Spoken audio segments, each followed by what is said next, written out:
it, but I'm curious about your thoughts how to approach studying with native materials like manga, LNs, and Japanese. I feel like reading one sentence and trying to translate and understand that before moving on is taking too much effort to be fun. There's several ways to do it, honestly. What I like to do when I start off with a manga or a light novel is that I like to start off with things that I know. So I'm gonna bring games into this just because games are probably 80 to 90% of what I've actually done to learn Japanese with. I haven't read too much manga, and when I did read manga and LNs, I was already probably like N2-ish. I hit manga early on, and then I was like, I don't even like manga enough to read this in English. Why am I killing myself in Japanese about it, right? So I put those on the side burner for a little bit. With games, though, I can offer this, and it does apply to manga and LNs. So with games, I like to play the games that I've already played before. So I'm already familiar with the content. So for manga and LNs, read your favorite manga, read your favorite light novel, because you already know what's going on in the story. So really the only challenge that you have to deal with is the actual words on the page. So when you have manga, it's a lot easier than light novels. So when you're starting off, I would recommend manga over a light novel to begin with, but you can do either one. With manga, you have context in the pictures. So if you don't fully understand the language, you can at least kind of grab something from the pictures and all the drawings and the panels. With light novels, if you don't understand the words, you don't understand the words, and that's that. So manga is definitely easier for a beginner to start with. Setting yourself up for success by reading your favorite. Your favorite, you already love it, and you already know you love it, and you have the stories. So as far as reading one sentence, trying to translate and understand that completely before moving on is taking too much time and effort to be fun. Yeah, I agree. Yeah, that'll happen. For manga, you can do like, say, a sentence a day and just have that be your minimum. And then it's studying. I think that's another thing is like when I watched anime when I first started, I realized that I didn't really want to watch anime when I first started because anime is my fun time. And it wasn't as fun because it was so above my level that it was like, okay, well, I don't really want to use anime to learn with because it's really tough. And it's like it turns my relaxation time of me binging anime into work, essentially. And like I love studying Japanese, but so like that I just went with a video game instead. People keep suggesting to stop using subs, and I'm just trying to chill when I watch it. Exactly.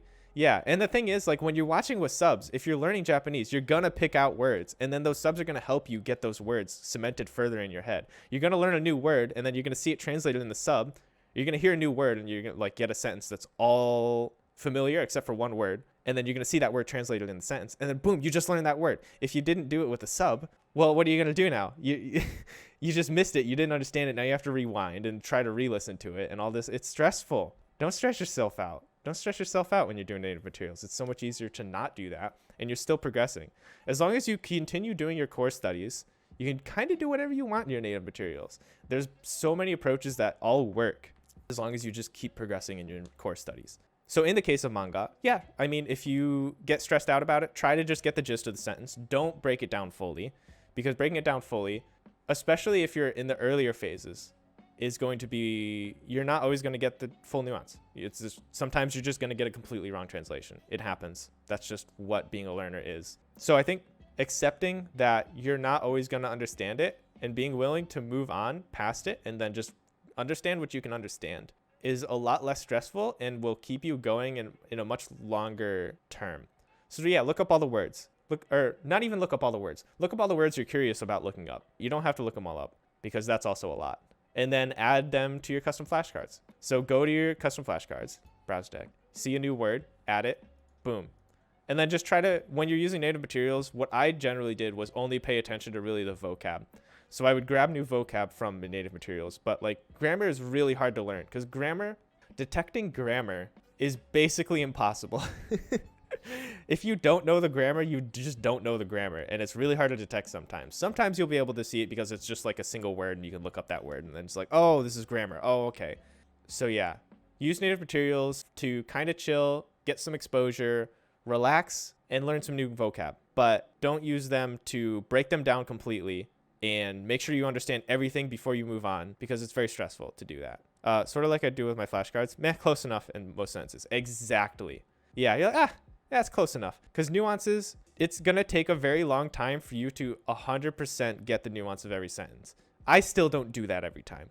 I look at like some NativShark translations and I'm like, oh crap, that nuance is true. And I could tell that that's true in the sentence, but I would not have been able to translate it that way. Yeah, just don't stress. Don't stress. Have fun. Keep doing your core studies. And then like for light novels, do like a sentence a day. But light novels are kind of stressful. I didn't do light novels until I had already passed N2 is when I started doing that. Now, I kind of wish I did it a little earlier, but it was kind of stressful a little earlier than that. Like, that's why I didn't do them. But if you do something that you love and do a very small amount per day, do a very small amount. Don't worry about making an impressive number of that. Just do a little bit. Chip away, chip away. That's what we're doing here, right? That's what we do in all of our studies. You're not going to get it all in one day. So we just move. We just do what we can in the amount of time that we have.